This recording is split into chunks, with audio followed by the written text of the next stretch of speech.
Caucasians, and their association with fallen angels and Nephilim came from. Let's explore this truthfully, biblically, and historically, beyond the surface-level explanations. Now, Erhamitra 1. What are the fallen ones, fallen angels? The Book of Enoch, Genesis 6, and Jubilees tell us a group of 200 angels, called Watchers, descended to Mount Hermon. They slept with human women, creating Nephilim, giants, hybrids, spiritually corrupted beings. These children were not part of God's design. They brought forbidden knowledge, genetic corruption, violence, and idolatry. Genesis 6:4. The Nephilim were on the earth in those days, and also afterward, when the sons of God went to the daughters of humans and had children by them. Where did the concept of white people come from? The Bible never uses white as a racial classification. Instead, it identifies people by tribe, land, and lineage. Historical origin of the white identity. The term white people as a racial identity is very modern. It emerged in the 17th, 18th centuries during European colonialism, scientific racism, slave trade justification. Before that, European tribes were called Gauls, Goths, Saxons, Slavs, Romans, Greeks, Norse. They had no concept of white unity. They were tribal, warred against each other, and often seen as barbarian by older civilizations. The word Caucasian comes from a theory by Johann Friedrich Blumenbach in 1795. He claimed white people came from the Caucasus Mountains between Europe and Asia. He wrongly taught this group was the most beautiful and original human race, helping fuel white supremacy during the age of colonization, like Zubafra. So the name Caucasian is a European invention, not biblical, and not divine. Hammer 3. Are white people connected to the fallen ones or Nephilim? Let's be careful yet truthful here. Biblically, the Nephilim were hybrids, not fully human. They were giants, violent, destructive, and spiritually wicked. After the flood, many were killed, but their spirits became demons, unclean spirits. Enoch 15, verse 8-10.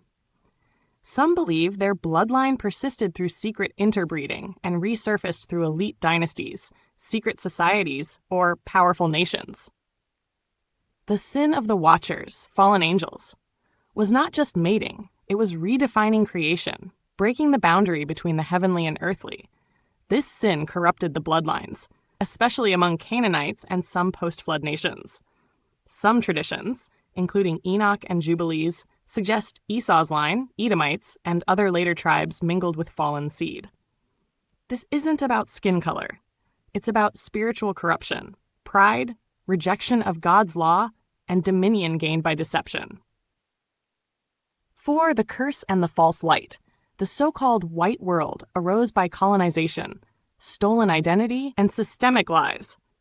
Many scholars and spiritual teachers suggest that white skin was never a blessing but a curse, a sign of leprosy, as shown in Miriam, Gehazi, and others, distancing from divine light, judgment for rebellion.